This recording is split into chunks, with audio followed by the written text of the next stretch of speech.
Hello दोस्तों, the Pankaj योग channel में आप सभी का स्वागत है।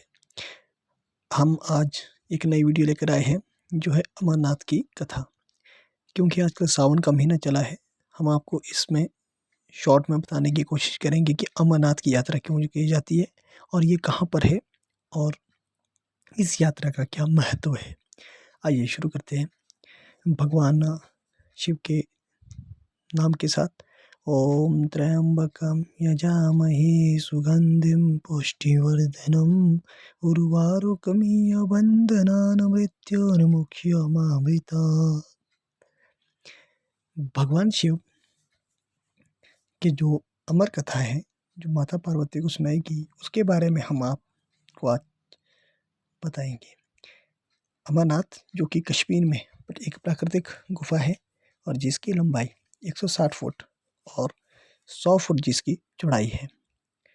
माता पार्वती ने भगवान शिव से पूछा, आप अजर अमर और आपके कंठ में पड़ी नरमुंड माला और अमर होने का रहस्य क्या है।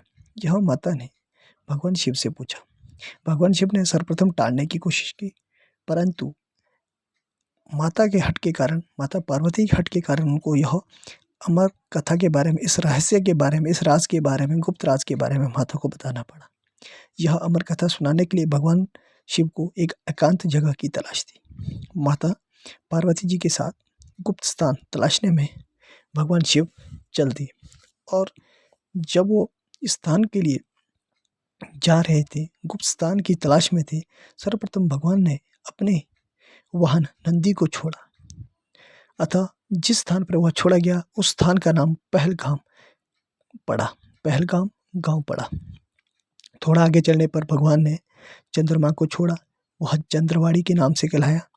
और गंगा जी को जहाँ पे छोड़ा वह पंचतरणी में जगह है। कंठाभूषण सर्प को जहाँ पे त्यागा तो वह शेषनाग के नाम से जानी जाती है। और गणेश टॉप पुत्र गणेश को वहाँ पर त्यागा गया था, कहा गया। गुफा में जब भगवान ने प्रवेश किया तो भगवान ने कथा सुनाने से पूर्व माता पार्वती को यह कहा कि मैं ये अमर रहस्य, क्योंकि मैंने अपने सभी जो अपने वाहन हैं, अपने कंठभूषण हैं, अपने जो सर पे जो आपके चंद्रमा है, यह सब त्याग दिए। तो इस कारण से गंगा जी को त्याग दिया है। इस कारण से यह कथा बहुत ही महत्वपूर्ण है। मैं बिना ही किसी इन्हीं सभी चीज़ों के आपके सामने यह कथा कहने जा रहा हूँ। माता पार्वती से कहा गया, आपको यह कथा इस गुफा में मैं सुना रहा हूँ, जो कि आपके सिवा ना तो कोई पशु पक्षी या न तक की जीव भी नहीं सुन सकता है। अतः माता इस कथा को सुनने के लिए राजी हो गई। और भगवान शिव ने, क्योंकि यह बहुत ही गुप्त कथा थी, बहुत ही पवित्र कथा थी, इसलिए भगवान शिव ने उस गुफा के चारों तरफ अग्नि प्रज्वलित की ताकि कोई उस जगह पर ना आ सके, उस कथा को ना सुन सके। फिर भगवान शिव ने इस कूट रहस्य को, जीवन के इस कूट रहस्य को माता पार्वती को सुनाना शुरू किया। जैसे ही माता पार्वती को भगवान यह कथा सुना रहे थे, अचानक माता जी को या माता पार्वती को नींद आ जाती है और वो कथा सुनते सुनते ही सो जाते हैं। और वहीं उस गुफा के सामने 2 कबूतर उस कथा को, उन्होंने गलती से उस कथा को सुन लिया था। और क्योंकि वो कबूतर, माता तो सो गए थे, वो कबूतर टुकुर टुकुर की आवाज़ कर रहे थे। भगवान शिव को लगा कि माता कथा सुन रही है।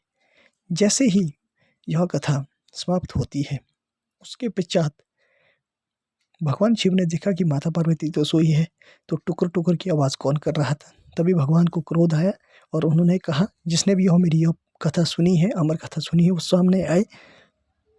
अतः वह कबूतर सामने, भगवान के सामने उपस्थित हो गए।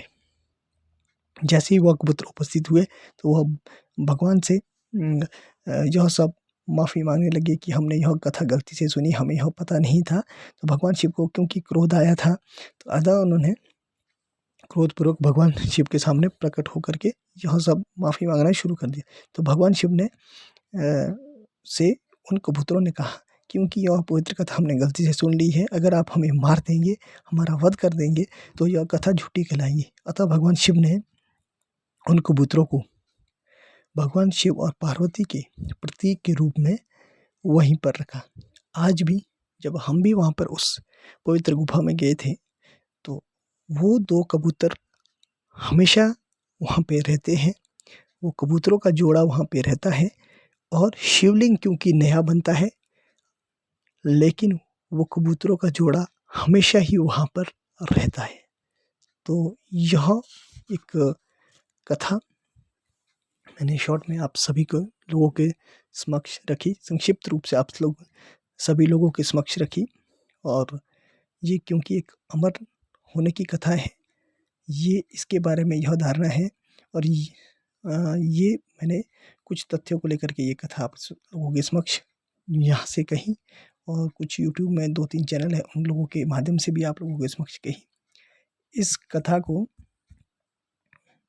बहुत ही एक पवित्र माना जाता है। एक अन्य और कथा अमरनाथ के बारे में है कि एक जो आपका मुस्लिम था, वो एक इंसान उसके पास एक कोई जीव या फिर प्राणी उसके पास आता है और कहता है कि मुझे उस वहाँ पे एक गुफा है, वहाँ तक ले जाइए। जैसे ही वो इंसान उस गुफा की ओर प्रस्थान करता है, उस इंसान का उस जो वो व्यक्ति होता है, तो वो जैसे ही उस गुफा के पास पहुँचता है, अपने जो घोड़े द्वारा उसको बिठा करके वहाँ पर पहुँचाता है, तो वहाँ पर वह देखता है कि वह बाबा तो, वह जीव तो, वह प्राणी तो वहाँ पे नहीं है। और वो अंदर जाके देखता है तो वहाँ पे एक उसको पवित्र गुफा का दर्शन होता है। तो सर्वप्रथम उस मुस्लिम व्यक्ति को यह दर्शन होते हैं और वो इस पवित्र गुफा के बारे में सभी को बताते हैं। तो आज भी यहाँ पर यह माना जाता है कि इन मुस्लिम जो वहाँ पे घोड़े वाले होते हैं, उनके साथ जाना एक बहुत ही पवित्र माना जाता है, क्योंकि सबसे पहले एक मुस्लिम ने ही इस तरह से इसकी खोज हुई थी। तो यह एक संक्षिप्त रूप से भगवान की कथा थी, जो हमने बड़े सज्जनों से सुनी है, जो वहाँ पर देखा है और जो उस वहाँ पर जा कर के हमने लोगों से सुना है, जो बहुत ही बड़े और बहुत पुराने लोग हैं। उन लोगों से जो मेरा साक्षात्कार हुआ और जो उन लोगों से सुना, और यह कथा मैंने आप सभी को कही। धन्यवाद।